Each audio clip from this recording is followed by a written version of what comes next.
একটা হাওয়া ছিল, যার নাম আমি রাখতে পারিনি কোনোদিন। নাম রাখতে গেলে তো বুঝতে হয় তাকে। সেই বোঝাটা হয়ে ওঠার আগেই সে দিব্যি পালিয়ে যেত।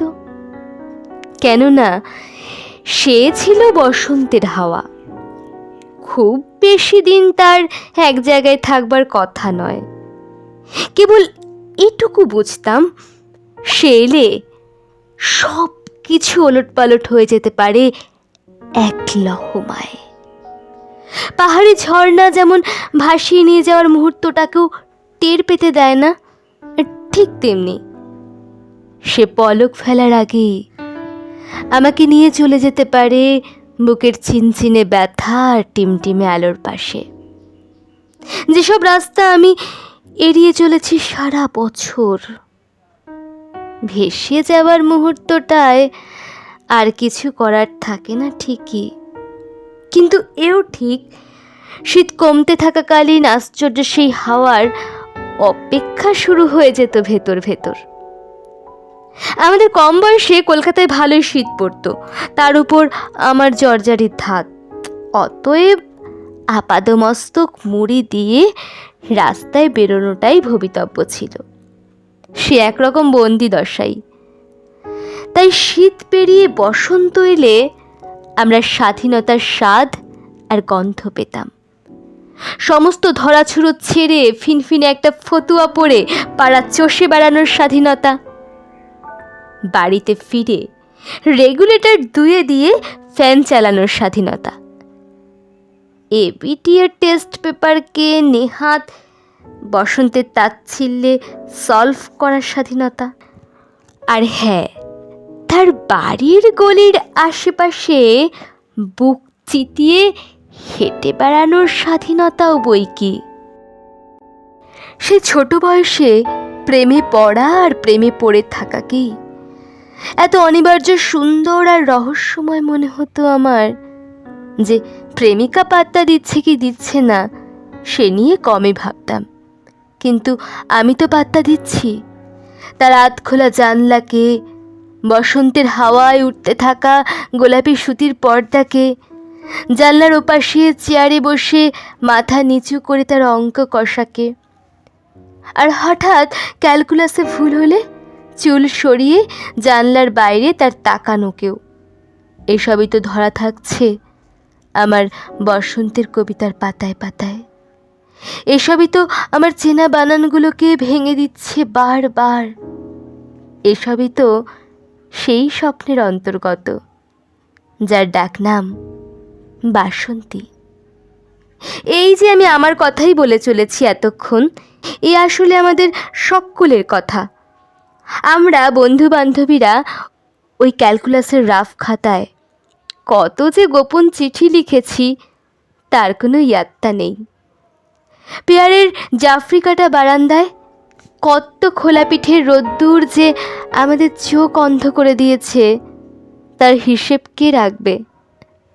গার্জেন কলের পরের পিরিয়ডে কত ঠান্ডা হাত আমাদের জলপট্টি পরিয়ে দিয়েছে তা কি আর মনে আছে?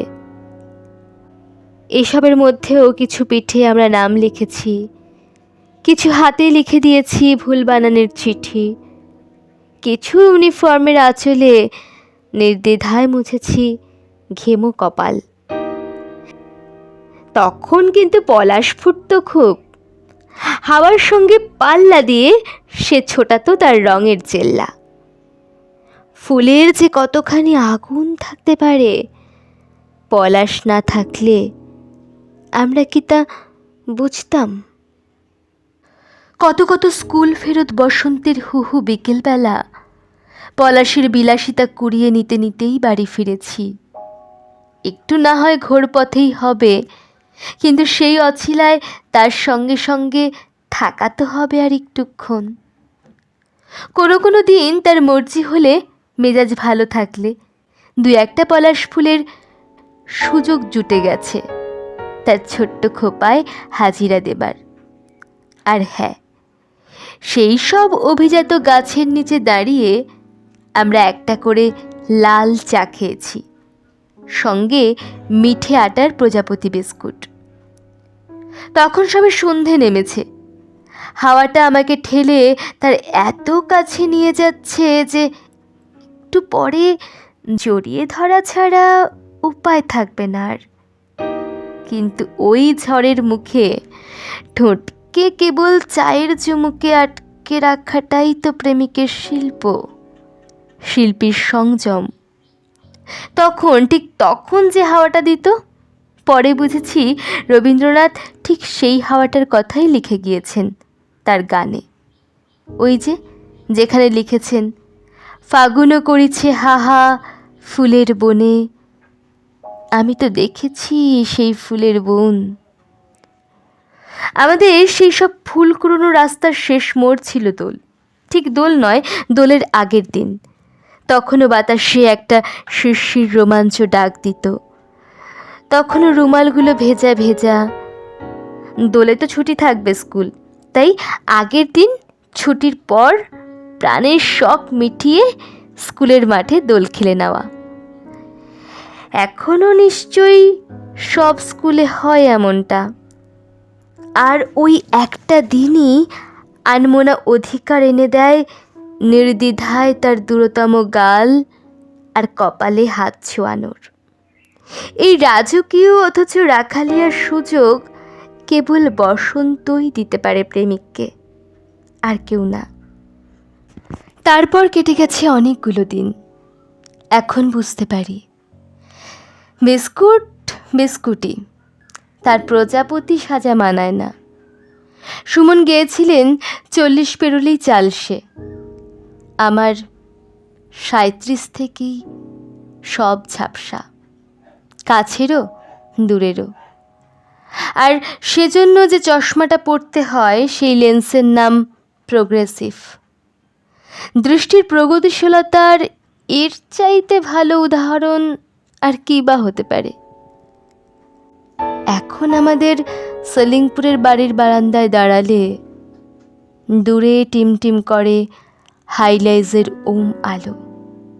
এবার ফেব্রুয়ারির শেষে বসন্তের তাপমাত্রাও ছিল সেই 37। বসন্তেরও কি চালসে পড়ল চোখে? কে জানে।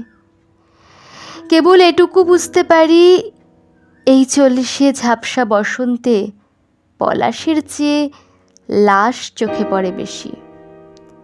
দূরের রাস্তায় বিছিয়ে থাকা সেই আগুনকে কাছে পেলে চিনতে পারি টাটকা রক্তের ছোপ হিসেবে। কিন্তু তা বলে কি নতুন করে পাগল হচ্ছে না কেউ? উচ্চ মাধ্যমিক বাজি রাখছে না সন্ধেবেলার একটি গলির কাছে? টুকরো চিঠির জুয়ায় হাত পাকাচ্ছে না আস্তে আস্তে? ডুবন্ত জাহাজের রেলিং ধরে হাওয়ার সামনে বুক চিতিয়ে চিৎকার করে বলছে না, আমি ভালোবাসি তোমাকে? বলছে, আর বলছে বলেই আজও কিছু জানলা খোলা, যার ডাক নাম বসন্ত।